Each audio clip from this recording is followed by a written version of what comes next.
একজন মহিলা কোনোদিন কোরআন পড়া মিস দিতেন না, পর্দায় বেড়াতেন, কোনোদিন বেপর্দায় বের হতো না, স্বামীর বড় খেদমত করতেন, নামাজ কাজা দিত না, তাহাজ্জুদ নামাজ আদায় করত। এই মহিলা একদা রান্না করেছে স্বামীর জন্য। স্বামী বাজার থেকে আসতে দেরি হতেছে, একটা পাত্র ঢেকে রেখে দিয়েছে, একটা পাত্রের মধ্যে ঢাকনা দিয়ে খাবার ঢেকে রেখেছে। হতে পারে সেটা মাছ, হতে পারে সেটা গোশত, যাই হোক না কেন ঢেকে রেখেছে। ভাইজান, মহিলা আমার স্বামী বাড়িতে আসতে দেরি হয়েছে দেখে তাহাজ্জুদের নামাজে দাঁড়িয়ে গেছে। কোথায় দাঁড়িয়ে গেছে? হঠাৎ করে ঢাকনাটা পড়ে যাওয়ার আওয়াজ তার কানে এসেছে। তাড়াতাড়ি করে নামাজটা শেষ করে জলদি করে রান্নাঘরে যেয়ে দেখে যেই ঢাকনা দিয়ে খাবারটা ঢাকা ছিল ওই ঢাকনাটা পড়ে গেছে। পাশে একটা বিড়াল বসা আছে। মহিলা মনে মনে ভাবলো এই বিড়াল বোধহয় ঢাকনা ফেলে দিয়েছে। মহিলা তদন্ত করলো না, যাচাই বাছাই করলো না, কিন্তু আসলে বিড়াই ফেলাই নাই। ঝিরি ঝিরি করে বাতাস এসে ঢাকনাটা পড়ে গেছে। কার? তা আল্লাহর কথা। এই দুনিয়ার নেতা নেত্রীর কথা শুনে হাত তুলে কোন ঠিক, আর আল্লাহর কথা শুধু আল্লাহু আকবার বলেন, হাত তুললেন না, এটা কেমন দেখা যায় না ভাই? জোরে বলেন। তাহলে বলেন আল্লাহু আকবার, আরো জোরে বলেন আল্লাহু আকবার। নারে তাকবীর, লিল্লাহি তাকবীর, নারায়ে তাকবীর। আবু বকর, ওমর, আলী, কোথায় সে উসমান? তোমাদেরকে ডাকছে আবার যুদ্ধের ময়দান, তোমাদেরকে ডাকছে আবার কোরআনী ময়দান। এ লিল্লাহি তাকবীর, নারায়ে তাকবীর। কোথায় খালিদ, কোথায় অলিদ, আবার শফিরে, লাখ জনতা জড়ো হোক তোমাদের এই দলে, বলেন আমিন। কোথায় খালিদ, কোথায় অলিদ, আবার শফিরে, লাখ জনতা জড়ো হোক তোমাদের এই দলে। সৈয়দ দেখো ওহুদ ওই, সৈয়দ দেখো ওহুদ ওই, শহীদ যে দন্দান, তোমাদেরকে ডাকছে আবার যুদ্ধের ময়দান, তোমাদেরকে ডাকছে আবার ঢাকারি ময়দান। এ লিল্লাহি তাকবীর, নারায়ে তাকবীর। উহুদ, বদর, খন্দকারি যোদ্ধারা কই গেলে, আমরা আবার যুদ্ধে যাব তোমাদেরকে পেলে, বলেন আমিন। কি ব্যাপার আপনারা হাত তুলেছেন, এনার হাত তুলিনি কেন? আমার হুজুরেরা, আমার মুরব্বীরা হাত তুলিনি, সবার হাত তুলে লাগবে। পিছনের হুজুর হাত তুলিনি, সবাই তুলালাম, তার মানে আমরা কেন কেন?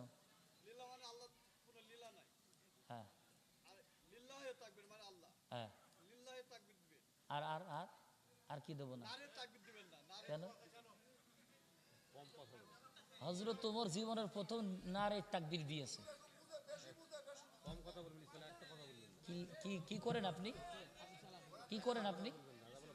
জি জি, কি করেন ভাই? ঠিক আছে, না আপনি যতটুকু বলেছেন সমস্যা নাই। রাগ করছেন ভাই আপনারা? বেজার হচ্ছেন আপনারা? বেজার হয়েন না ভাই, সকলে হাত তোলেন, বলেন লিল্লাহি তাকবীর, নারে তাকবীর, লিল্লাহি তাকবীর, নারায়ে তাকবীর। তলধ্বনি তলধরায়ার একবার বীর মুসলমান, ধারওয়াল কুরআন ফিরায়ান সেই হারান সম্মান। লিল্লাহি তাকবীর। আবু বকর, ওমর, আলী, কোথায় সে উসমান? তোমাদেরকে ডাকছে আবার যুদ্ধের ময়দান, তোমাদেরকে ডাকছে আবার কোরআনী ময়দান। নারায়ে তাকবীর। উহুদ, বদর, খন্দকারি যোদ্ধারা কই গেলে, আমরা আবার যুদ্ধে যাব তোমাদেরকে পেলে, বলেন আমিন। উহুদ, বদর, খন্দকারি যোদ্ধারা কই গেলে, আমরা আবার যুদ্ধে যাব তোমাদেরকে পেলে। দিন কায়েমে আলার মশাল, দিন কায়েমে আলার মশাল, দিন কায়েমে আলার মশাল তোমাদেরই দান, তোমাদেরকে ডাকছে আবার যুদ্ধেরই ময়দান, তোমাদেরকে ডাকছে আবার ঢাকারি ময়দান। এ লিল্লাহি তাকবীর, নারায়ে তাকবীর। আল্লাহু আকবার বলে নামে যারা পথে, কুরআন নিয়ে আপোষ করা নাই তো কোনো মতে। কথা বলেন সবাই, এক হাত তুলে রাখেন, এক হাত, এক হাত। আল্লাহু আকবার বলে নামে যারা পথে, কুরআন নিয়ে আপোষ করা নাই তো কোনো মতে। বেঈমানেরা করছে দেখো, বেঈমানেরা করছে দেখো কুরআন অপমান, তোমাদেরকে ডাকছে আবার যুদ্ধেরই ময়দান, তোমাদেরকে ডাকছে আবার কোরআনী ময়দান। এ লিল্লাহি তাকবীর, নারায়ে তাকবীর। এসো সাথী আমরা সবাই নতুন শপথ করি, বলেন এসো সাথী আমরা সবাই নতুন শপথ করি, আর কিছু নয় আল্লাহর আইন কায়েম সবাই করি। আর জোরে বলেন আমিন, আর জোরে বলেন আমিন, আর জোরে বলেন আমিন। এসো সাথী আমরা সবাই নতুন শপথ করি, ওরে আর কিছু নয় আল্লাহর আইন কায়েম সবাই করি। আল্লাহ মোদের শক্তি সাহস, আল্লাহ মোদের শক্তি সাহস করবে আরো দান, তোমাদেরকে ডাকছে আবার যুদ্ধেরই ময়দান, তোমাদেরকে ডাকছে আবার ঢাকারই ময়দান। এই লিল্লাহি তাকবীর, নারে তাকবীর। রাগ করলেন, বেজার হইলেন? আল্লাহু আকবারের প্রতিধ্বনি শুনে বেজার হয় ওরা, আবু জেহেল আবুল আহাবের পেতাত্তা যারা। কথা বলেন ঠিক না? আল্লাহু আকবারের প্রতিধ্বনি শুনে বেজার হয় ওরা, আবুল আহাব আর আবু সুফিয়ানের বংশের মানুষ যারা। কথা বলেন ঠিক না? আজানে আল্লাহু আকবার আছে না নাই? একামতে আছে না নাই? জন্মে আল্লাহু আকবার আছে না নাই? জানাজা দিতে গেলে আল্লাহু আকবার আছে না নাই?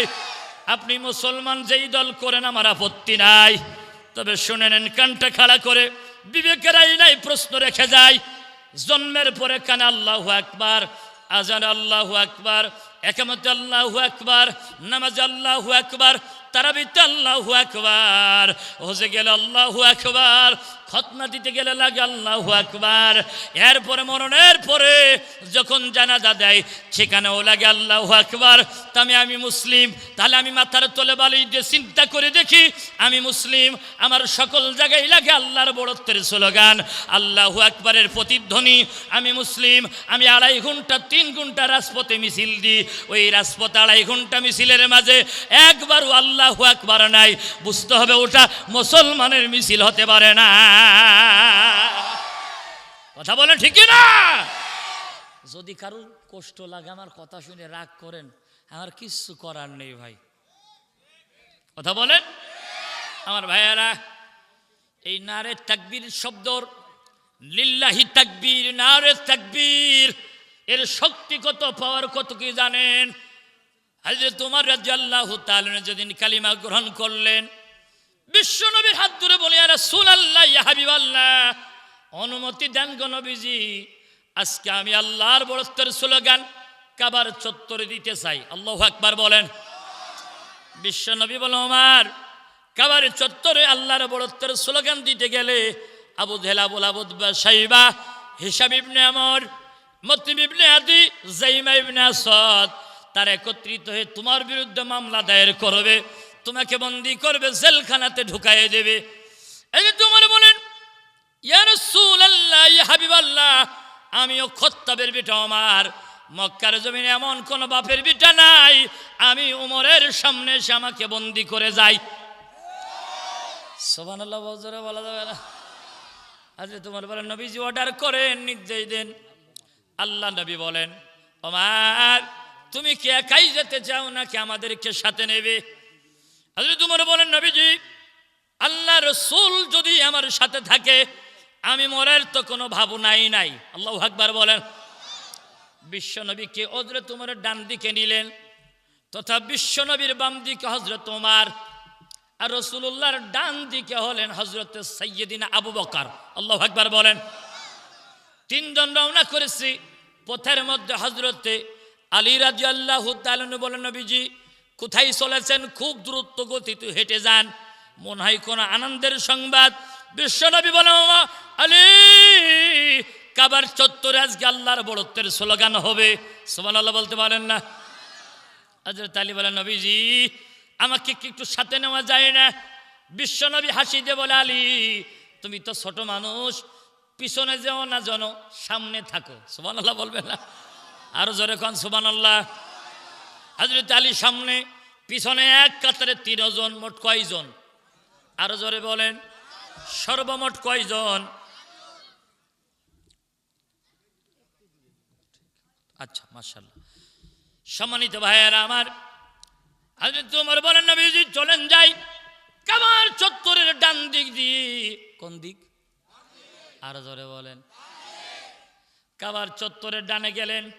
হযরত ওমর বললেন নারে তাকবীর, তিনজন বলতেছে আল্লাহু আকবার, সুবহানাল্লাহ বলতে পারেন না? এরপর হযরত ওমর আবার বলে লিল্লাহি তাকবীর, তিনজন বলে আল্লাহু আকবার, সুবহানাল্লাহ বলেন। এমনি ভাবে মিছিল দিতে দিতে কাবার চত্বরের ডান দিক দিয়ে সামনের দিকে অগ্রসর হয়েছে। আবু জেহেলের সেনাপতি দৌড়ে গিয়ে আবু জেহেলকে বলে, আবু জেহেল খবর ভালো না খারাপ? কি হয়েছে? বলে ওমরকে পাঠাইলেন মুহাম্মদের কাল্লানতে। মুহাম্মাদের কাল্লানা তো দূরের কথা, উমর কালিমা পড়ে মুসলমান হয়ে গেছে। আবু জেহেল বলে এটা তো নতুন কথা নয়, যারাই পাঠাইছি মুহাম্মদের কাছে সেই তো কালিমা পড়ে মুসলমান হয়ে যায়।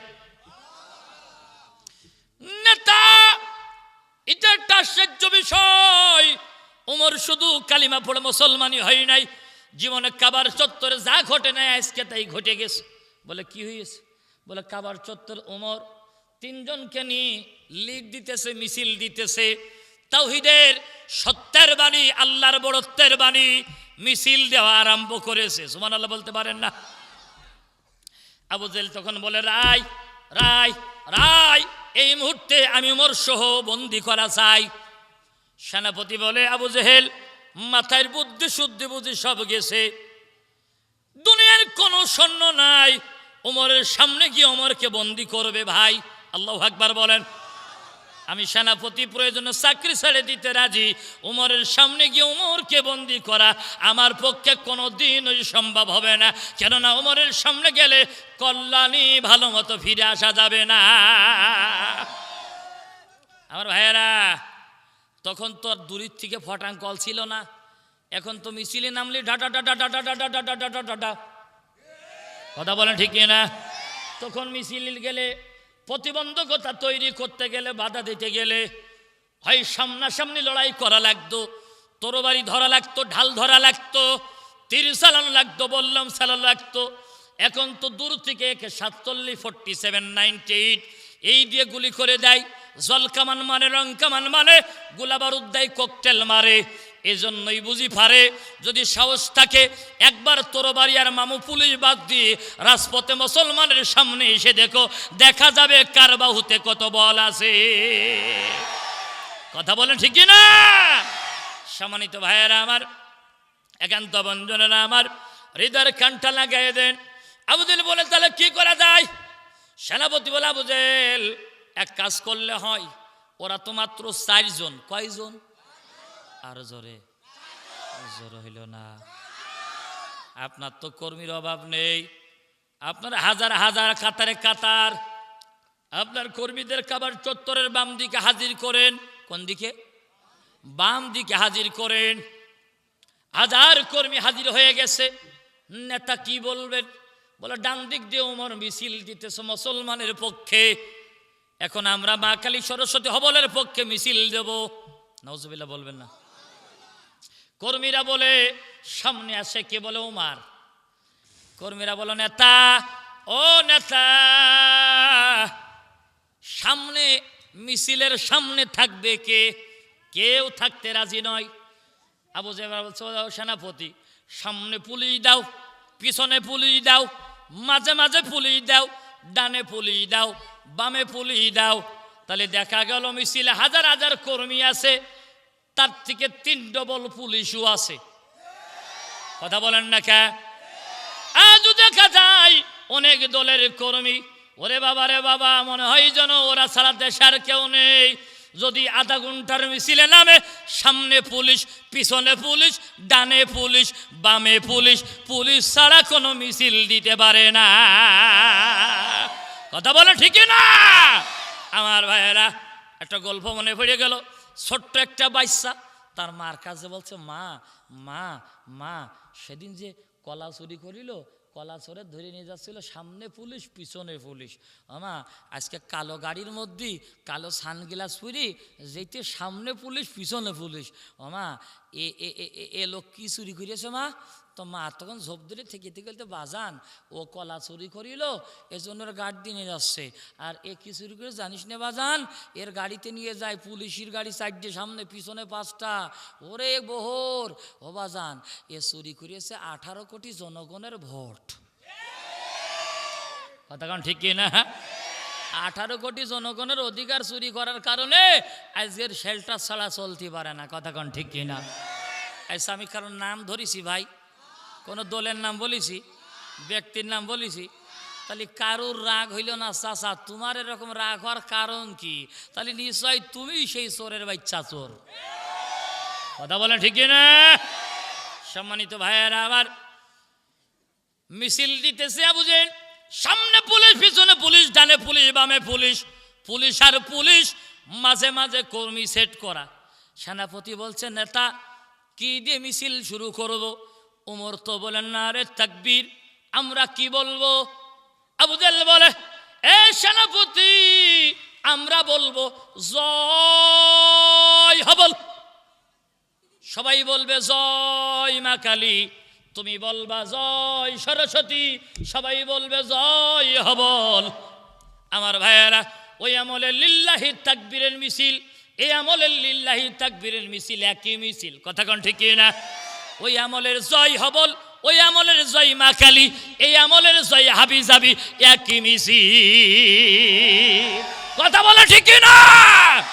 খাপে খাপ মুমতাজের বাপ মিলে গেলে বসবেন কতটুকুন লোকসান আর কতটুকুন লাভ। এখন মাথার তলে বালি দেন, কোন দলে মিছিল দেবেন, কোন দলে দেবেন না, ডিসিশন আপনার। কথা বলেন। আমি কাউকে কষ্ট দেওয়ার জন্য বলি না, একটু চোখে আঙুল দিয়ে দেখিয়ে দিয়ে গেলাম আসলে আমি কোন দলে যাই, আমি কার পিছনে মিছিল দিই। এই মিছিল কি রাসূলুল্লাহর সাথে মিল খাই, এই মিছিল কি ওমরের সাথে মিল খাই, এই মিছিল কি সাইয়্যিদিনা আবু বকরের সাথে মিল খাই? না না না না না, এই মিছিল যদি তাদের সাথে মিল না খাই, এতদিন যা দিয়েছি আজকে তওবা করলাম, ওই মিছিল আমি আর দেব না। কারা কারা হাত তুলে ওয়াদা করেন? হাত না, এখন ওই মিছিল আর দেব না। বলেন বলেন বলেন, ওই মিছিল আর দেব না।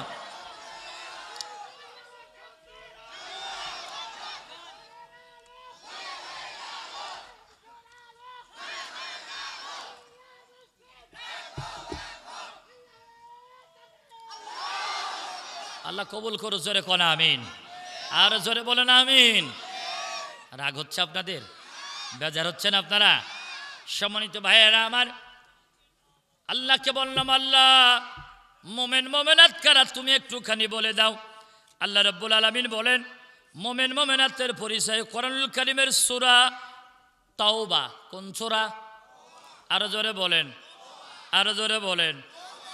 ৭১ নম্বর আয়াতে আমার আল্লাহ বলেন, ওয়াল মুমিনুনা ওয়াল মুমিনাতু বা'দুহুম আউলিয়াউ বা'দ ইয়া'মুরুনা বিল মা'রুফি ওয়া ইয়ানহাউনা আনিল মুনকার। আল্লাহু আকবার।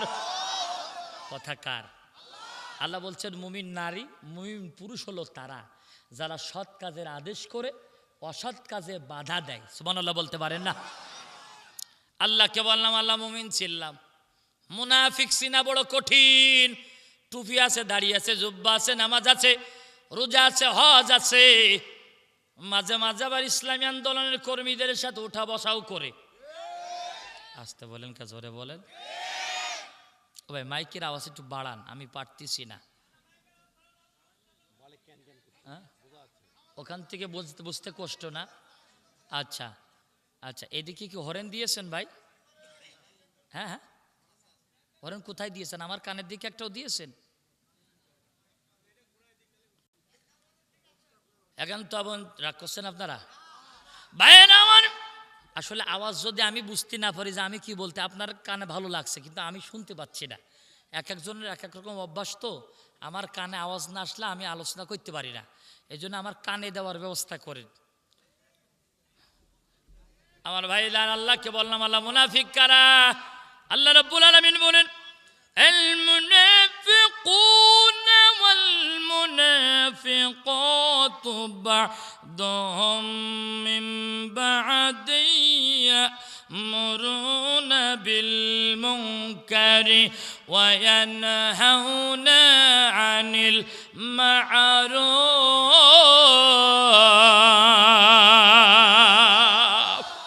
কথাকার কথাকার কথাকার। আরো জোরে বলেন কথা কার? আমার আল্লাহ বলেন মুনাফিক করেন, মুনাফিক তো ওরা যারা অন্যায় কাজে আদেশ করে ভালো কাজে বাধা দেয়। আছে না নেই? জোরে বলেন আছে না নেই? আমার ভাইয়েরা, তাসের আড্ডা চলে বাধা দেয় না, সিনেমা হলগুলো চলে প্রতিবন্ধকতা তৈরি হয় না, নারীরা পতিতালয়ে ব্যবসা করে দেহ ব্যবসা রমরমা চলে, সেখানে বাধা দেয় না, যাত্রার প্যান্ডেল চলে সেখানে বাধা দেয় না, মমতাদের গান হয় সেখানে বাধা দেয় না। আল্লাহর কোরআনের মাহফিল 140 বরে জারি করে যারা আসল মুনাফিক হলো ওরা। কথা বলেন ঠিক না? ওদের নামাজ আছে, ওদের রোজা আছে, ওদের যাকাত আছে, ওদের হজ আছে, ওদের মানবতার কল্যাণ ওদের কাজ আছে। মসজিদ বানায় ওরা, মাদ্রাসা বানায় ওরা, রাস্তা তৈরি করে ওরা, কালভার্ট তৈরি করে ওরা। এরপরে এমনিভাবে আমার ভাইয়েরা ভালো ভালো কাজগুলো করে ওরা, কিন্তু আল্লাহর কোরআনের মাহফিলে প্রতিবন্ধকতা তৈরি করে দ্বীনি আন্দোলনে বাধা দেয়। আমার আল্লাহর ভাষায় ওরা হলো মুনাফিক। ওরা কি? আরো জোরে বলেন মুনাফিক। মুনাফিক কারা আবার চিনতে পেরেছেন তো ভাই? নাম ধরা লাগবে নাকি ভাই? নাম ধরে বলিলে লাগবে? মুনাফিক ওরা আমার ভাইয়ারা শুধু মুনাফিক নয়, ইরাব্বালহুম আদল জানোয়ারের থেকেও খারাপ। একটা বাঘ, বাঘের সবচেয়ে প্রিয় খাবার হলো মানুষের গোশত। কথা বলেন হুজুর? মানুষের গোশত বাঘের হলো প্রিয় খাবার। বাঘ যখন একটা মানুষ দেখে, এই মানুষকে দাবড়ানো আরম্ভ করে দেয়, দাবড়াইতে দাবড়াইতে দাবড়াইতে মানুষটা ধরতে যদি ব্যর্থ হয়ে যায়, কোন রকম লোকটা সেবে চলে যায়, বাঘ তখন ওই মানুষকে না ধরতে পেরে ওই মানুষের ছেলেকে ধরে খায়। খায় না? হ্যাঁ, মানে ছেলের খুঁজে বেড়ায় ধরার জন্য নাকি? কথা কয় না? মানুষ ধরতে না পেরে যাকে টার্গেট করলো তারে ধরতে পারে নাই, এই জন্যই যাইয়ে বুঝি ওর বাড়ির পাড়া হামলা করে করে ভাগ করে। ওরে ভাই বুঝে শুনে উত্তর দেবেন। ভাইয়ের আমার, আমাকে বাঘ টার্গেট করিয়েছে, আমি কিছু সুন্দরবনে ঘুরতি, তা আমি দৌড়িয়ে কোনো কায়দে এক জায়গায় সেভ হয়ে গেছি। বাঘ আমার না পেয়ে বুঝি সুন্দরবনেতে বেরোয় আমার বাড়ি হামলা করবে? হ্যাঁ, আমার ছেলেরে খুঁজে বেড়াবে, আমার মেয়েরে খুঁজে বেড়াবে, আমার বাপরে খুঁজে বেড়াবে, আমার মারে থ্রেট দিয়ে যাবে, আমার বাড়ির হামলা বাঁধবে, মারবে মারবে, আমার ভাইরে ধরে নিয়ে যাবে। একটা হিংস্র প্রাণী বাঘ, চতুষ্পদ জানোয়ারি, যাকে টার্গেট করে তাকে না ধরতে পারলে ফিরে যায়। কিন্তু মানুষরূপী জানোয়ার আছে, যাকে টার্গেট নাই, ওরে ধরতে না পারলে ওর ছেলেরে ধরে, ওর ভাইরে ধরে, ওর বাপরে ধরে, ওর মাকে হুমকি দেয়, বাড়ির উপরে হামলা করে। তাহলে বোঝা গেল বাঘ জানোয়ারের থেকে এই জানোয়ারগুলো খারাপ। কথা বলেন? আর একটু ভালো করে বললে আপনারা বুঝতেই পারবেন। বলবো বলবো বলবো 18 মনোজনের গরু মারা গেছে। কয় মন? 18 মনোজনের গরু স্ট্রোক করে মারা গেছে, খালের ধারে ফেলে দিয়েছে, কেউ ঠিক পাই নাই। এক নেড়ি কুকুর, যে কুকুরি বাচ্চা দেয় তার কি কোন আপনারা? হ্যাঁ, কুতনি। এক কুতনি, আমরা বলি নেড়ি কুকুর, আপনারা কি বলেন ভাই? কুতনি। ওরে সুবহানাল্লাহ। হ্যাঁ, কুত্তি। আচ্ছা আচ্ছা, কয় মন ওজনের গরু মারা গেছে? মাটির নিচেই না ফুটে খালের ধারে ফেলে এসে, খাল বিলে ফেলেছে, কেউ ঠিক পায় না। কুত্তি ঠিক পেয়েছে, ও যেয়ে মাইকে খাইয়েছে, দিল খাইয়েছে, ফেকশো খেয়েছে, মগজ খাইয়েছে, খাইয়ে পেটে আর জায়গা নাই, হাত দুটো সামনে দিয়ে জিভে বের করে হঠাৎ করে তাকিয়ে দেখে তাড়নের দিক থেকে আর একটা কুত্তি, এপাশ থেকে আর এক কুত্তি, এপাশ দিয়ে আর এক কুত্তি, 3 পাশ দিয়ে 3 কুত্তি আসা দেখেছে।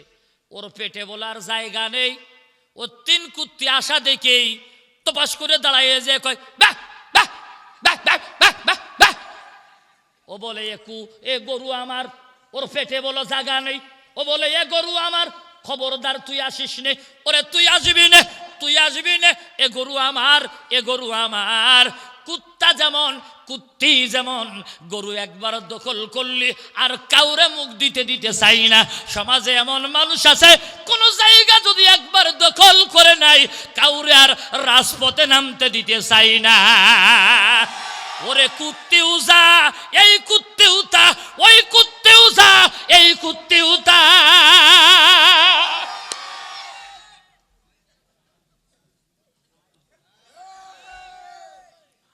রাগ করছেন? আমি কারো নাম ধরিছি? তাহলে চাচা তোমার জলে কে? কথা বলেন ঠিক না? কারুর জ্বলে না চাচা, তোর এরকম জ্বলে কা? চাচা তোমার ফাটে কা? ও চাচা তোমার ফাটলি মলম দিয়ার বুদ্ধি খানে নাই, ফাটে মমতাজের, মমতাজের সাথে লাইন লাগাও। কথা বলেন আমার ভাইয়েরা, একান্ত বঞ্জনেরা আমার হৃদয়ের কানটা লাগাই দেন। যত ভালো ওয়াজি করি না কেন, আগামীকালকে স্যার দোকানে ঝড় তুলে দেবে। হুজুর শুধু রাজনীতি করিয়েছে, আমাদের বিরুদ্ধে বলেছে। কথা বলেন ঠিক কিনা? ওরে মুসির নজর কোনোদিন দামি ঘড়ির দিকে যায় না, মুসির জাত তার নজর জুতার দিকেই থাকে। একটা গল্প মনে পড়ে গেল, বলবো? এক ছেলে খুব দুষ্টু, খুব দুষ্টু। তো তার বাপ মার কথা শোনে না, বাপ মার কথা শোনে, নামাজ কালাম ঠিক মতো আদায় করে না। তো মা তার বন্ধুদেরকে বলছে, খোকা একটু তোর বন্ধুরে বুঝাই, ও শুনতে নিয়ে যাইতে পারিস নে। এই গল্প বলছিলাম নাকি গতবার ভাই? তো বন্ধুরা বুঝাইছে, চল একটু অশুনতি যাই। তো ও অশুনতি যাচ্ছে, ছেলেটার নাম মুসা। কি নাম? আর তো আসতে কন, কি নাম? মুসা একটা সাইকেল চালাই, ও অশুনতি যেতেছে। সামনে বেঁধেছে এক খাল। কি বেঁধেছে ভাই? খাল। এখন তো আলহামদুলিল্লাহ ব্রিজ কালভার্ট অনেক হয়ে গেছে, আগে এত ব্রিজ কালভার্ট ছিল না। আগে ঘন ঘন খাল থাকলে একটা সাঁকো ফেলা থাকতো, একটা বাঁশ ফেলে রাখতো, আর একটা বাঁশ ধরে যাওয়া লাগতো। এর নাম আপনারা কি বলেন ভাই? হ্যাঁ, আর আর আর দুদিন এলাকায় আমার থাকতে পারেন ভাষা শেখার জন্য। আর আমরা বলি সাঁকো, আপনারা একই কথা আর কি। তো ওই আড়ের উপর দিয়ে যাওয়া লাগবে। তো সাইকেল চালায় কি আড়ের উপর দিয়ে যাওয়া যায় ভাই? সাইকেল কি করবে ভাই? কোথায় নেবে? এক ঘাড়ে সাইকেল আর এক হাতে কি, আস্তে আস্তে করে যাচ্ছে। যেতে যেতে একেবারে আড়ের মাঝখানে যখন গেছে, ছেলেটার পণ্যে ছিল একটা লুঙ্গি খুলে পড়ে গেছে। খুলে একেবারে নিচেই না পড়ে বাসা বাইরে রয়েছে। তো আইসা বলেন, তো যদি সাইকেল ছেড়ে দিয়ে লুঙ্গি তুলতে যাই, তাহলে সাইকেল কি ঘাড়ে আর থাকে? যদি এ হাত ছেড়ে দিয়ে লুঙ্গি তুলতে যাই, তাহলে ও তো নিচে পড়ে যায়। শুধু এদিক ওদিক তাকাচ্ছে, কেউ আসে না। তাকাই দেখে এক হুজুর দৌড়ে দৌড়তে এসে ছেলেটার লুঙ্গি তুলে ভালো করে পরিয়ে দিয়েছে। ছেলেটা বলছে, হুজুরা তো ভালোই মানবতার কল্যাণে কাজ করে, হুজুরা তো ভালোই মানবতার কল্যাণে কাজ করে। ওরে ভাই, হুজুরা ভালো কি খারাপ? হুজুররা ভালো কি খারাপ? না, সমস্যা না, কোনো খারাপ কিছু না। হুজুরা ভালো কি খারাপ? এই করোনা ভাইরাস যখন এসেছিল, একটু তাকাই দেখেন এলাকায় যে বাবা মারা গেছে, ছেলে লাশের কাছে যায় নাই, ভাই মারা গেছে, ভাই লাশের কাছে যায় নাই। কথা কন ঠিক না? মা মারা গেছে, সন্তান লাশের কাছে যায় নাই। এই মানুষটাকে গোসল করাইলো কারা? কাফন পরালো কারা? জানাজা দিল কারা? মাটির নিচেই মাটি দিল কারা? একটু এলাকায় খোঁজ নেন, গুগলে ইউটিউবে সার্চ দেন, ফেসবুকে তালাশ করেন। করোনা আক্রান্ত মৃত ব্যক্তির গোসল করাইছে আলেমেরা, কাফন পরাইছে আলেমেরা, জানাজা দিয়েছে আলেমেরা, কবরের মধ্যে নামিয়েছে আলেমেরা, ইসলামী আন্দোলনের কর্মী জিনারা তিনারা। তাহলে এর দ্বারা প্রমাণিত হয়ে গেল, মানবতার দুর্বিষহ সময়, মানবতার অকল্যাণে, মানবতার বিপদে একমাত্র কেবলমাত্র আলেমরাই মানবতার পাশে আগে দাঁড়াতে পারে। কথা কোন ঠিক না? সম্মানিত ভাইয়েরা, ছেলেটা বলছে, হুজুর এত ভালোই। হুজুর বলছে, খোকা তোমার নাম কি? বলতো, হুজুর আমার নাম মুসা। কি বলল? আরো জোরে বলেন, মুসা। এবার বলছে, মুসা কোথায় যাও? বলে, হুজুর একটু ওয়াজ শুনতে যাচ্ছি। তো চলো মুসা যাই। ওয়াজ শুনতে রওনা করেছে। যেয়ে মুসা এক কর্নারে সাইকেল রেখে একেবারে এক পাশে সামনেই বসেছে। প্রধান বক্তা আবার ওয়াজ করবে। প্রধান বক্তা যেই উঠেছে, স্টেজে উঠে মোটামুটি বয়েছে। ছেলেটা ভালো করে তাকায় দেখে, তাই তো এই হুজুরই তোমার লুঙ্গি পরাই দিছিল। ওরে সুবহানাল্লাহ, আজকের প্রধান বক্তা লুঙ্গি পরিয়ে দিয়েছে। এ কি ভালো হুজুর, এ কি ভালো হুজুর। ইস, খুব কান দিয়ে খুব ভদ্রভাবে ওয়াজ শুনছে। হুজুরের কণ্ঠও সেই সুন্দর। ওয়াজ করতে করতে ছেলেটা কণ্ঠ শুনে পাগলের মতো কাঁদছে, বেড় করে কাঁদতে ফেলছে। হঠাৎ করে হুজুর বলতে, বাবা সকল, বাবা সকল, এখন আমি আপনাদের সামনে মুসার ঘটনা বলবো। ওর নাম কি? ওর নাম কি?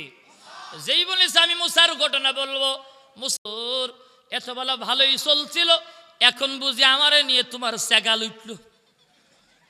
আস্তে করে পিছন দিক দিয়ে যায় একটা স্লিপ ধরিয়ে দিয়েছে এইরকম। হুজুর পড়িয়ে দেখে, হুজুর দাউদ লেখেছে, হুজুর দয়া করে এই ওয়াজটা বাদ দিয়ে অন্য ওয়াজে ধরেন। হুজুর স্লিপ দিয়ে বলে, তোমরা যাই বলো আর তাই বলো, আমি এ ওয়াজ করবই। এবার মুসা এবার জামার হাতা গোটা কয়, হুজুর যদি আপনি আমার ঘটনা বলে দেন আমি কিন্তু বসে থাকবো না, আমার বাড়ির সামনে দিয়ে যাওয়া লাগবে, পিটাইয়ে চামড়া তুলে দেব, দরকার হলে তোমার বিরুদ্ধে মামলা দায়ের করব। আচ্ছা বলেন তো তানোরবাসী, হুজুর কি ওই মুসার কথা বলবে নাকি নবী মুসার কথা বলবে? কার কথা? কিন্তু ওই ছেলের নাম মুসা, নামেও ভেজাল ছিল না। ও যে ল্যাংটা আর চরিত্র আছে, ও নিকট থেকে দৃশ্য কেউ দেখিনি, ওর কোন অবস্থা কোন সাইজ সুইজ কেউ জানে না, হুজুরই জানে। কথা বলে ঠিক না? ও শুধু হুজুরির ভাই ভাই, যদি আমার এই ঘটনা ধুইয়ে দেয় বেকায়দা আমার প্রেস্টিজ হ্যাম্পার হয়ে যাবে। এই জন্য দেখবেন কোরআনের ময়দানে যখন আলেমেরা খাঁটি ওয়াজ করা শুরু করে, অনেক লোক আছে মাইক নিয়ে বলে, হুজুর খবরদার, নামাজের ওয়াজ করবেন, রোজার ওয়াজ করবেন, জাকাতের ওয়াজ করবেন, রাজনীতির কথা বলবেন না। আমি বলি, ওরে পাগল, রাজনীতির কথা বললি কি হবে? বুঝা গেল তুমি রাজনীতি করতে যে তুমি চুরি করে খেয়েছো, তুমি লম্পট, তুমি বিয়াদব, তুমি লুচ্চা, তুমি হ্যাম্পার করেছো, তুমি জনগণের মাল মারি আত্মসাৎ করেছো।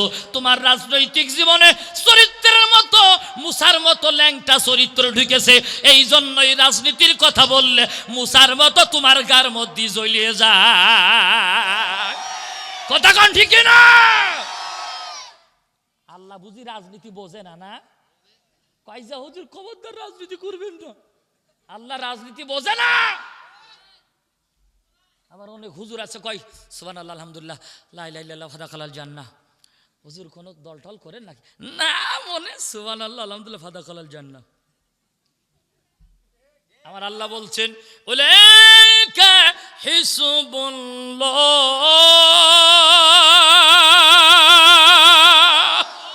কথাকার আমার আল্লাহ বলেন আমার একটা দল আছে, নাম হলো আমি আল্লাহর দল। সুবহানাল্লাহ কোন? আর আপনি হুজুর কি করে বললেন আমি কোন দল করি না? আপনি আল্লাহর আয়াত অমান্য করলেন। আমি ফতোয়া দিয়ে গেলাম, যেই হুজুর, যেই খতিব, যেই ইমাম, যেই মুয়াজ্জিন বলে আমি কোন দল টল করি না, ওর পিছনে নামাজ পড়া জায়েজ হবে না। সে আল্লাহর আইন অমান্যকারী। কথা বলেন? রাগ হচ্ছে? রাগ হচ্ছে? যত পারো হুজুরদেরকে নিয়ে, আবার অনেক সময় হুজুর না হলে তো কোনো কাজ হয়ও না। এক ইমাম বড্ড চালাক, মসজিদের সভাপতি হলো আওয়ামী লীগ, মসজিদের সভাপতি কি? সেক্রেটারি বিএনপি, সেক্রেটারি কি? আওয়ামী লীগ কি? জোরে বলেন। বিএনপি কি? একটা কেশিয়ার দরকার, তো সভাপতি আর সেক্রেটারি বলতে কি করা যায়? তো বলতে এক কাজ করো, টাকা পয়সার ব্যাপার তো আমাদের হাতে দিল বেলাইন হয়ে যাবে, একটু তলাশ করো কোন দলের মধ্যে নেতারা দীর্ঘদিন অনেক মন্ত্রণালয় চালায় এসে বিভিন্ন মামলা দেওয়া গেছে, একটা চুরির মামলা দেওয়া যায়নি, তো সেই দলের লোক নিয়ে এসে কেশিয়ারের দায়িত্ব দেওয়া যাক। তো ডাক দিয়েছে, ডাক দিয়ে বলছে, ভাই তোর কেশিয়ারের দায়িত্ব দিচ্ছাই। কে রে ভাই, আমার তো বাইরে থুতিই চাইছি, কতগুলো মামলা আমার ঘাড়ে, আমার দিবি কেশিয়ারের দায়িত্ব? তা মামলা হলে কি হয়, চুরির মামলা তো নেই তোর ঘাড়ে। কথা ঠিক না? তো কেশিয়ারের দায়িত্বটা তারপর দিয়েছে। তো প্রতিদিন সভাপতি আর সেক্রেটারি শুধু ইমামরে ধামখায়, বেটা দেরি হয়, এই বেটা দেরি হয়। তো একদিন চিন্তা করেছি, ইমাম বেটা নামাজ কিভাবে পড়াতে আজকে তোর শিখাই দেবো। জুমার দিন আজান দিয়ে মুয়াজ্জিন রিকোয়েস্ট তুই হারাই যাবি, ইমামও নেই মুয়াজ্জিনও নাই, 1:30 জামাত শুরু, 1:35 বেজে গেছে নাই, 40 বেজে গেছে নাই। মুসল্লিরা সভাপতি বলছে, ও সভাপতি কি করা যায়? তাই তো হইলেও ডাকি, মোবাইলও বন্ধ, আসে না, কি করা যায়? তো সেক্রেটারি বলতে, তাহলে এক কাজ করা যাক, আপনি যেহেতু সভাপতি আজকে নামাজটা আপনি পড়ান। সতে হাত চুল করছে আর করছে, ভাই দেখ আমি আল্লাহু আকবার পর্যন্ত বলতে পারি, তার বাইরে পারি না। সভাপতি বলতে তাহলে আমি তো ব্যর্থ হয়েই গেলাম। তো সেক্রেটারি সাহেব তুমি পড়াও। সেক্রেটারি বলতে দেখো বহুদিন একসাথে ছিলাম উগার সাথে, কিন্তু কতকামাতি সালা পর্যন্ত শিখেছি, বেশি শিখতে পারিনি, তো আমি এর বাইরে দেখতে পারবো না। এবার সেক্রেটারি বলতে এক কাজ করো, কেশিয়ার সাহেবের ডাক দাও। কেশিয়ার কোন আছে, ও কেশিয়ার তাহলে তো কি নামাজ পড়াতে হবে?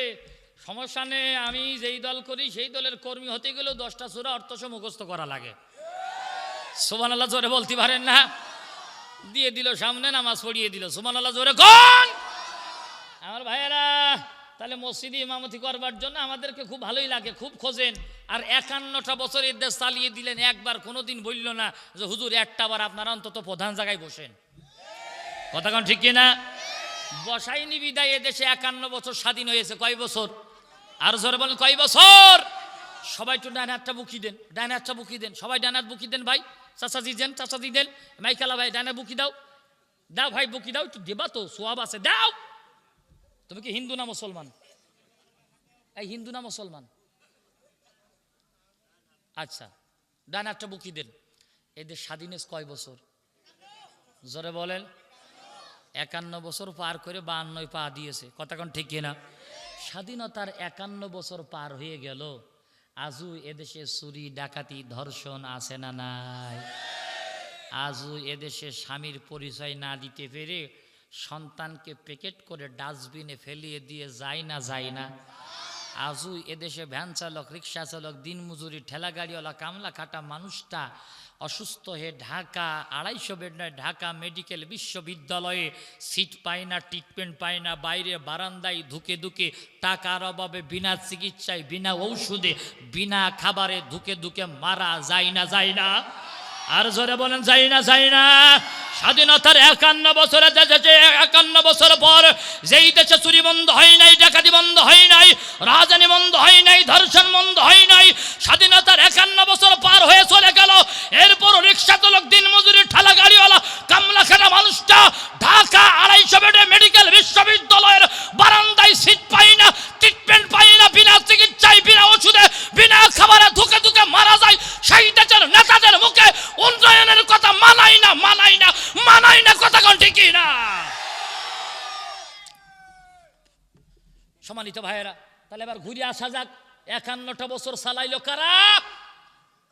শেখ মুজিবুর রহমান, তাজউদ্দিন আহমেদ, ইয়াজউদ্দিন আহমেদ, এরপরে আসলেন জিয়াউর রহমান, এরপরে আসলো মামু এরশাদ, তারপরে চলে আসলেন ম্যাডাম খালেদা জিয়া, তারপরে চলে আসলেন আবার মাননীয় প্রধানমন্ত্রী শেখ হাসিনা, তারপরে আবার আসলেন ম্যাডাম খালেদা জিয়া, তারপরে আবার এই 14 বছর যে কোনো কায়দায় মাননীয় প্রধানমন্ত্রী শেখ হাসিনা চালাচ্ছে। কথা কোন ঠিক না? তাহলে এই 51 বছরের মধ্যে একজন টুপিওয়ালা পাইলাম না, দাড়িওয়ালা পাইলাম না, জুব্বাওয়ালা পাইলাম না, পাঞ্জাবিওয়ালা পাইলাম না। এই 51টা বছর শার্ট প্যান্ট পরনেওয়ালারা, শাড়ি পরনেওয়ালারা, মোজ পরনেওয়ালারা আপনারা এই দেশ চালাইছেন। চুরি বন্ধ করতে পারেন নাই, ডাকাতি বন্ধ করতে পারেন নাই, ধর্ষণ বন্ধ করতে পারেন নাই, রাজধানী বন্ধ করতে পারেন নাই। 51 বছরে যা পারেন নাই, দয়া করে একবারের জন্য আলেমদের হাতে দেশের ক্ষমতাটা দিয়ে দেখেন, 5 বছর এদেশের ধর্ষণ, চুরি, ডাকাতি সব বন্ধ হয়ে যাবে। কথা বলে ঠিক না? চরম সত্য কথা যখনই কই তখনই কয় রাজাকারের বাচ্চা। কথা কোন ঠিক না? সম্মানিত ভাইয়েরা আমার, না না না, ধর্ষণ বুঝি বন্ধ হবে না। আল্লাহর কোরআনী পার্লামেন্ট যদি গঠন হয়ে যায়, কোরআন দিয়ে যদি দেশ চলে, ধর্ষণ কি আর থাকবে? একজন ধর্ষককে ধরে যদি ঢাকা বাইতুল মুকাররমে উত্তর গেটে নিয়ে গিয়ে প্রকাশ্যে দিবালোকে হাজার জনতার সামনে চাবুকের আঘাত দিয়ে হত্যা করে দেওয়া হয়, এই সংবাদ ফেসবুকে যাবে, গুগলে যাবে, ইউটিউবে যাবে, মেসেঞ্জারে যাবে, টেলিভিশনে যাবে, রেডিওয়ে যাবে, পেপার পত্রিকায় যাবে। যুবকেরা দেখবে ধর্ষণ করার অপরাধে শুক্রবারের দিন জুমার নামাজ শেষে ঢাকা বাইতুল মুকাররমের দক্ষিণ গেটে প্রকাশ্য দিবালোকে চাবুকের আঘাত দিয়ে দুনিয়ার থেকে বিদায় করেছে। ধর্ষণ তো দূরের কথা, এদেশের যুবকেরা স্বপ্ন দোষ পর্যন্ত ভুলে যাবে। কথা কোন ঠিক না? আমার ভাইয়েরা, এখন তো বঞ্জনেরা আমার, সুতরাং কোরআনুল কারীম আজও আছে, কিন্তু যেইখানে থাকার কথা সেইখানে নেই। এ কোরআন থাকার কথা ছিল পার্লামেন্টে, এ কোরআন থাকা ছিল কোর্টের বারান্দায়, এ কোরআন থাকার কথা ছিল জেলা পরিষদে, এ কোরআন থাকার কথা ছিল বঙ্গভবনে, এ কোরআন থাকার কথা ছিল সেক্রেটারিয়েটে, এ কোরআন থাকার কথা ছিল আন্তর্জাতিকের সর্বোচ্চ পর্যায়ে। কথা কোন ঠিক না? কিন্তু এই কোরআন যেখানে থাকার কথা সেখানে নাই। ঠিক বলে না? ভুল বললাম? তবে 51 বছর দেখেছে জাতি, টেকনাফ থেকে তেতুলিয়া, রূপসা থেকে পাথুরিয়া, এদেশের আপামর জনতা সব বুঝে গেছে। আরে এদেশের ছাতা মাতা সব দেখা শেষ। সামনের দিন যদি সুযোগ পাওয়া যায়, সেই সুযোগ কাজে লাগায়া আল্লাহর কোরআনের বিপ্লব ঘটানো দরকার আছে না নাই? সুতরাং আমি রাজশাহী তানোরবাসীর কাছে জানতে চাই, সামনের এই যে দিন আসতেছে, এদেশের ছাতা মাতা শান্তি দিতে পারে নাই, সুখ দিতে পারে নাই, চুরি ডাকাতি ধর্ষণ বন্ধ করতে পারে নাই। আল্লাহর কোরআনি পার্লামেন্ট গঠন করবার জন্য মাথায় কাবনের কাপড় বেঁধে মদিনা থেকে রাসূল সাল্লাল্লাহু আলাইহি সাল্লাম 10,000 সাহাবীকে নিয়ে যেদিন মক্কায় রওনা করেছিল, ওই 10,000 সাহাবীকে অনুসরণ আর অনুকরণ করে মাথায় কাবনের কাপড় বেঁধে সামনের বছর রাজপথে নামার জন্য, আল্লাহর কোরআনি পার্লামেন্ট গঠনের জন্য দরকার হলো হাত দেবো, পা দেবো, দিল দেবো, কলিজা দেবো, আমার নিজের মস্তিষ্ক অবনত করে দেবো, তবু বাতিলের কাছে 1 সেকেন্ডের জন্য রাজপথ ছেড়ে দেবো না, দেবো না, দেবো না। কারা কারা দিয়েছেন দুটো হাত তুলে লাগে দেখাই দেন।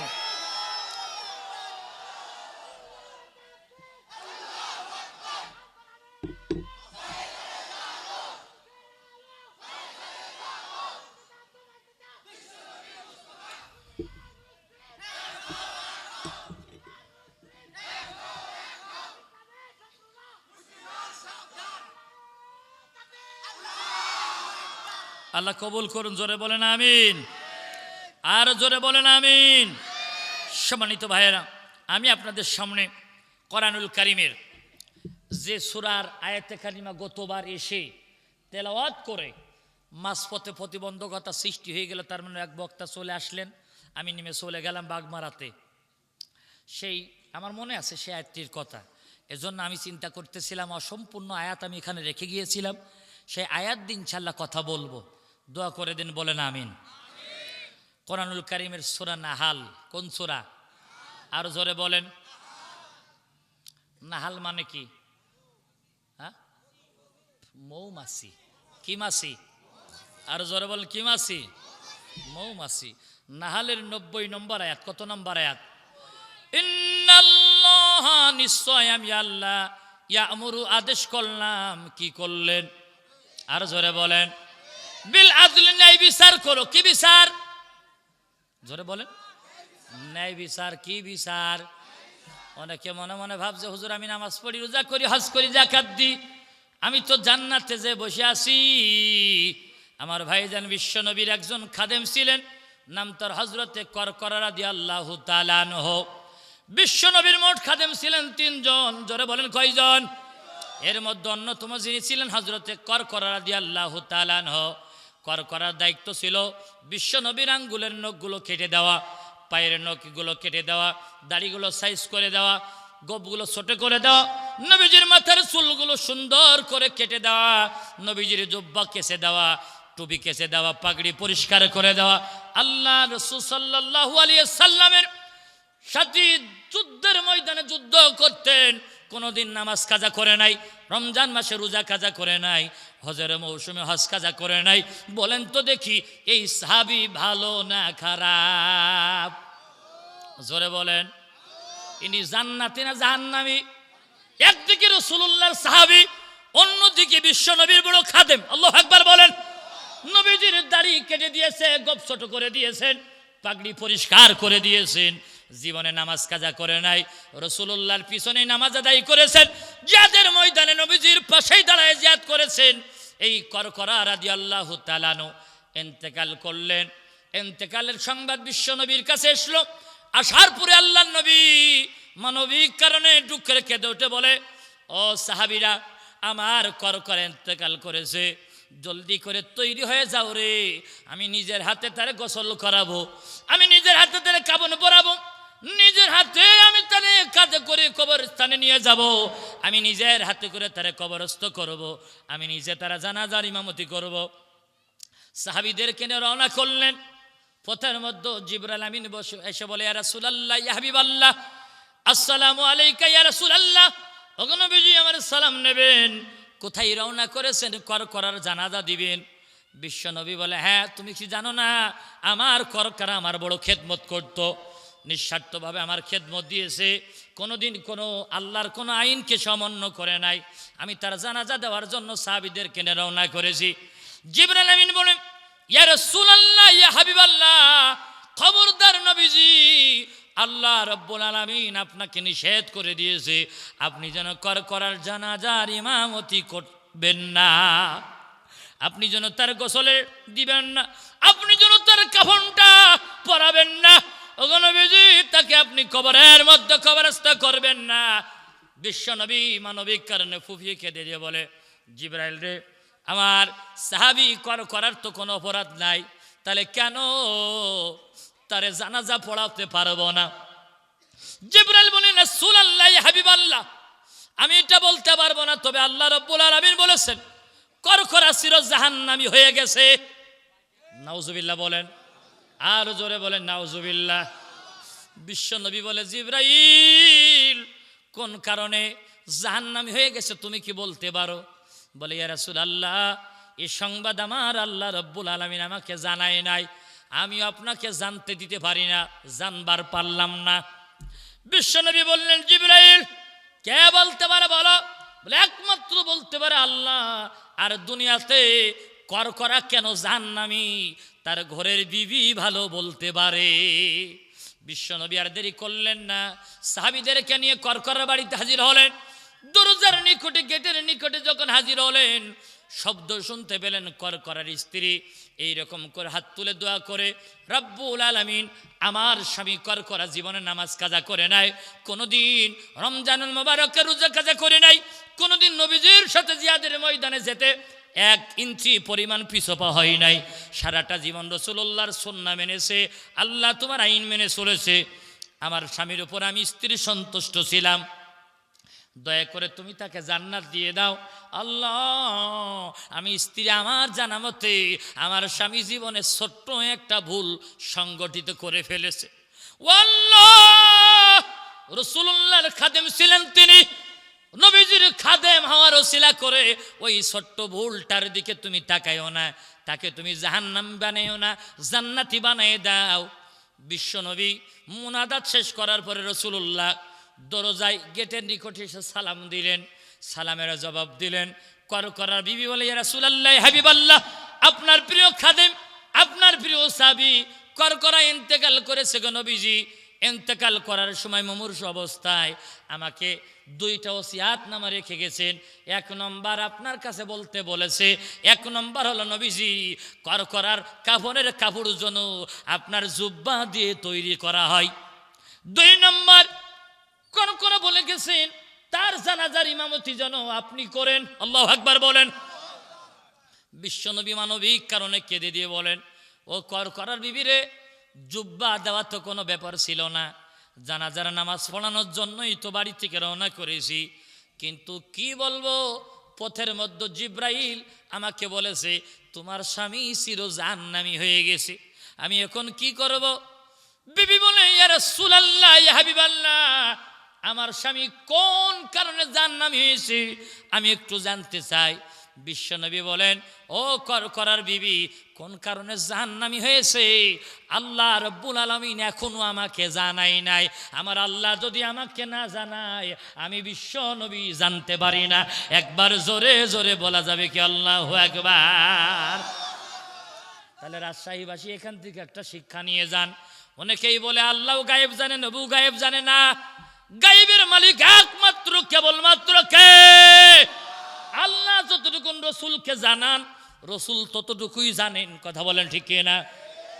বিশ্বনবী বললেন, করকরার বিবিরে, আমি তো বলতে পারবো না, আল্লাহ আমাকে জানাই নাই, কিন্তু ও করকরার বিবি, তোমার স্বামী কোন খারাপ আমল করেছে একটু আগে তুমি মোনাজাতের মধ্যে বলতেছিলে, ছোট্ট একটা খারাপ আমল সংগঠিত হয়ে গেছে, সেই আমলটা কি বলো বলো।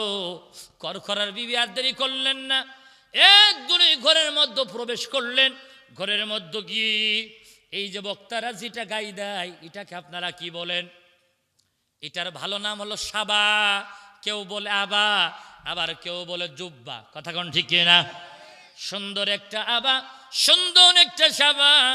মক্কাতুল মুকাররমার কাবা ঘরের ইমাম সাহেব সুদাইস যখন তিনি খুতবা দেন, নামাজ পড়ান, তিনার গায়ের মধ্যে একটা সাবা থাকে না? থাকে না?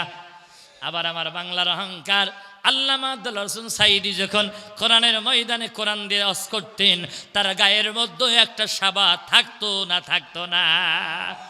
ভাইয়েরা আমার, করকরার বিবি ঘরের মধ্যে গিয়ে একটা সুন্দর রেশমি পোশাকের স্বর্ণের সুতা দিয়ে কারুকার্য করা এইরকম একটা সাবা বের করে আনলো, এনে দিয়ে বলে, ইয়া রাসূলুল্লাহ, ইয়া হাবিবাল্লাহ, দেখুন তো নবীজি, এই সাবাটাকে আপনি চিনেন কিনা?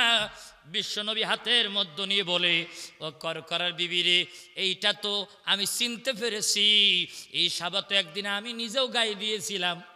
আমার সাহাবীরা বলেছিল, ইয়া রাসূলুল্লাহ, ইয়া হাবিবাল্লাহ, আপনাকে অত্যন্ত সুন্দর দেখা যায়, এই সাবাটা আপনি নিয়ে নেন। কিন্তু আমি তাড়াতাড়ি করে আমার শরীর থেকে খুলে ফেললাম, খুলে ফেলে দিয়ে বললাম, না না না, এটা হলো গনিমতের মাল। মুসলমান আর কাফের বদরের ময়দানে জিহাদ হয়েছিল, লড়াই হয়েছিল। ওই লড়াইয়ের ময়দানে কাফের পরাজয় বরণ করেছিল। পরাজয় বরণ করার পরে তাদের ওই গনিমতের মাল যে আমরা রেখেছিলাম, খুঁটে নিয়েছিলাম, ওই গনিমতের মালের ভান্ডারের মধ্যে ওই সাবাটা ছিল। অত্যন্ত দামি সাবা, এটা স্বর্ণের সুতা দিয়ে কারুকার্য করা রেশমি পোশাক। আমি তো তাড়াতাড়ি করে খুলে দিয়ে বললাম, এই সাবার অধিকার হলো মক্কায় 12 লক্ষ জনগণ আছে। কয় লক্ষ? আর জোরে বলেন, কয় লক্ষ? 12 লক্ষ জনগণের অধিকার হলো এই সাবার উপরে। এটা আমি একা মুহাম্মদ রাসূলুল্লাহ নিতে পারি না, এটাকে আবার গনিমতের মালের ভান্ডারে রেখে দিতে বললাম। এটা কেমনে তোমার বাড়িতে এলো? এইটা তো গনিমতের মালের ভান্ডারে থাকার কথা। করকরার বিবি বলে, ইয়া রাসূলুল্লাহ, ইয়া হাবিবাল্লাহ, আমার স্বামীর জীবনে কোনো অপরাধ সে সংগঠিত করে নাই। আমার জানা মতে আমার স্বামী গনিমতের মালের ভান্ডার থেকে এই সাবাটা 12 লক্ষ জনগণের অধিকার ছিল যে এই সাবার উপরে, এই সাবাটা কাউকে না জানায়া, কাউকে না বলে গনিমতের মালের ভান্ডার থেকে আমার বাড়িতে এনে রেখে দিয়েছে।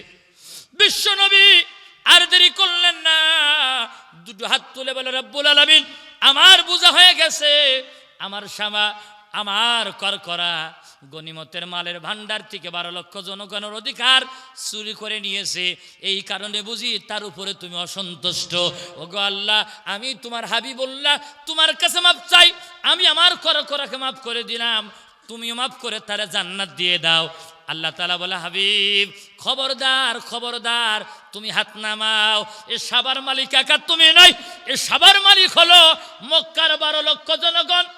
যদি ক্ষমা করা লাগে 12 লক্ষ জনগণকে ক্ষমা করা লাগবে। ও নবী মুহাম্মদ সাল্লাল্লাহু আলাইহি সাল্লাম, মাপ যদি পাওয়া লাগে আবার করকরাকে পুনরায় জীবিত হতে হবে, 12 লক্ষ জনগণের সামনে হাত জোড় করে ক্ষমা চাওয়া লাগবে। ক্ষমা চাওয়ার পরে যদি এরপরেও যদি 12 লক্ষ জনগণের 11,99,999 জন মাফ করে দিয়েছে, একজন মাত্র ভাঙ্গা ছিঁড়া মানুষ, ভ্যান চালক, দিন মজুরি, সে ক্ষমা করে নাই, আমি আল্লাহ রব্বুল আলামিন বললাম, কশিন কালেও আমি আল্লাহ তারে জাহান্নাম থেকে জান্নাত দিতে পারবো না। একবার জোরে জোরে বলা যাবে কি আল্লাহু আকবার? ভাইরা আমার, তাহলে এখান থেকে শিক্ষা বের করা যাক, করকরা 12 লক্ষ জনগণের অধিকার একটা সাবা চুরি করার কারণে যদি করকরা জাহান্নামে চলে যেতে পারে, রাসূলুল্লাহর খাদেম, নবীজির সাহাবী, এত সুন্দর ভালো নামাজি, এত সুন্দর ভালো রোজাদার, এত সুন্দর ভালো জিহাদের ময়দানে লড়াকু সৈনিক, এত সুন্দর বীর মুজাহিদ, 12 লক্ষ জনগণের অধিকার হরণ করার কারণে যদি করকরা জাহান্নামে যায়, আজকে যারা 18 কোটি জনগণের ভোট চুরি করে নিয়েছে, এরা জান্নাতে যায় কোন কায়দায়?